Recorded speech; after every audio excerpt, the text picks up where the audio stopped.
அனைவருக்கும் வணக்கம். இன்றைக்கி நம்ம பெங்களூரில் அமைஞ்சிருக்கக்கூடிய பிரசித்தி பெற்ற ஸ்ரீ பனசங்கரி அம்மனுடைய திருக்கோவில் தான் பார்க்க போகிறோம். இந்த கோவில் பெங்களூர் கனகாபுரா அப்படிங்கிற இடத்துல அமைஞ்சிருக்கு. இந்த கோயில் இருக்கிற இடமே அம்பாளுடைய பேர்லேயே இருக்குது. பனசங்கரி அப்படிங்கிற இடத்துல இந்த கோயிலும் அமைஞ்சிருக்கு. இந்த அம்பாளுக்கு வனசங்கரி, அதுக்கப்புறம் ஷாகம்பரின்னு பல பெயர்களும் இருக்குது. அம்பாள் இந்த கோவிலில் துர்க்கையின் வடிவமாக காட்சி கொடுக்குறாங்க. கோவிலுடைய மெயின் என்ட்ரன்ஸ் பார்க்குறோம். இங்கே அம்பாள் நடுவில் இருக்காங்க. பக்கத்துலேயே விநாயகரும் முருகரும் இருக்காங்க. அம்பாள் ராஜராஜேஸ்வரி, ஸ்ருங்கேரி, துர்கன்னு பல வடிவங்களை இந்த கோயிலில் அம்பாளுடைய சுதைச்சிற்பங்களும் அமைச்சிருக்காங்க.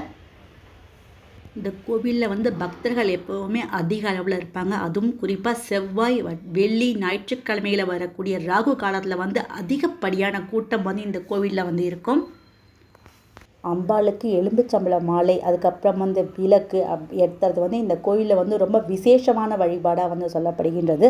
பக்தர்கள் தங்கள் வேண்டுதல் நிறைவேறின பிறகு அம்பாளுக்கு புடவை சாத்துறதும் இந்த கோயிலில் ரொம்ப விசேஷமாக சொல்லப்படுகின்றது. நம்ம கோவிலுடைய ஸ்தல விருட்சம் பக்கத்துலேயே 2 சிங்கங்கள், துளசி மடமும் அமைச்சிருக்கிறத பார்க்குறோம். கோயில் ரொம்ப ரொம்ப பிரம்மாண்டமாக அமைச்சிருக்காங்க. இந்த கோவிலுடைய ஸ்தல வரலாறு என்ன அப்படிங்கிறத பார்ப்போம். பெங்களூர் பக்கத்தில் பாதாமின்னு சொல்லிட்டு ஒரு ஊர் இருக்குது. அந்த ஊரில் தான் மூல தெய்வமான பனசங்கரி அம்மன் இருக்காங்க. 1915ஆம் ஆண்டு சோமண்ண செட்டி அப்படிங்கிறவங்களுடைய கனவுல அம்பாள் தோன்றி இங்கே வர விருப்பம் இருக்குன்னு சொல்லவும் அவர் அங்கேருந்து ஒரு சிலையை கொண்டு இங்கே வச்சு பிரதிஷ்டை பண்ணதாக சொல்லப்படுகின்றது. அதுக்கப்புறமே இந்த இடமும் இந்த ஊரும் ரொம்ப செழிப்படைந்ததாகவும் சொல்லப்படுகின்றது. இந்த கோவிலுடைய கட்டிடக்கலைகள்லாம் பார்த்தோன்னா திராவிடன் கட்டிடக்கலையும் விஜயநகர கட்டிடக்கலையும் பின்பற்றி அமைச்சிருக்காங்க. ஒரு முறை 3 பெண்கள் இந்த கோயிலுக்கு ராகுகால நேரத்தில் பூசாரியிடம் பூஜை செய்ய சொல்லியிருக்காங்க. அவரும் பூஜை முடிச்சுட்டு அவங்களுக்கு பிரசாதம் கொடுக்க வந்தபோது அந்த 3 பெண்களும் மறைந்து போனாங்க. அதனால அந்த இந்த கோயிலில் ராகுகால பூஜை ரொம்ப சிறப்பாக நடைபெறுகின்றது. கோயிலுக்கு வந்த பெண்களே அம்மன் என்று நினைத்து அவங்க ராகுகால பூஜையை செய்யும் சொல்லும்படி சொன்னதுனால மக்கள் இன்றளவும் இந்த கோயிலில் ராகுகால பூஜை செய்கிறாங்க. அந்த சமயத்தில் இந்த கோயிலில் பக்தர்கள் கூட்டம் நிரம்பி இருக்கும்.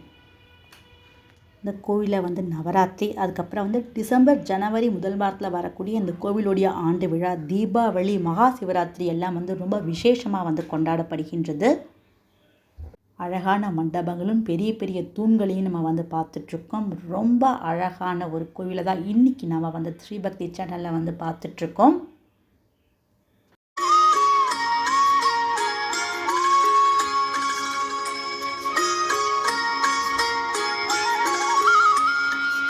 அம்பாளுக்கு நிற்கக்கூடிய வடிவமைக்கப்பட்ட தேர் இருந்த அறையை தான் இப்போ பார்த்தோம். அடுத்ததான் நம்ம பார்க்கறது கோயிலுடைய நவகிரக சந்நிதி. இதுதான் அந்த கோயிலுடைய நவகிரக சந்நிதி. இங்கே சுயம்புவாக இருக்கக்கூடிய ஆஞ்சநேய பெருமானும் இருக்கார்.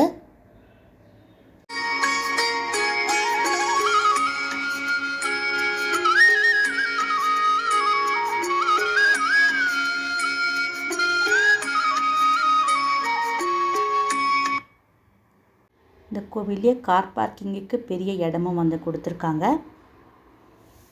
இந்த கோவிலில் இருக்கக்கூடிய மற்ற தெய்வங்கள் சௌடேஸ்வரி தேவி, ஷாகம்பரி தேவி, பர்வத மல்லிகார்ஜுனா, கணபதி, அப்புறம் சுயம்பு ஆஞ்சநேயரும் இந்த கோவிலில் அருள்பாலிக்கிறாங்க. இந்த கோவிலில் இருக்கக்கூடிய பனசங்கரி அம்பாள் சிங்கத்தின் மேலே அமர்ந்திருக்காங்க. அரக்கனை கால்களை விதித்தவாறு காட்சி கொடுக்குறாங்க.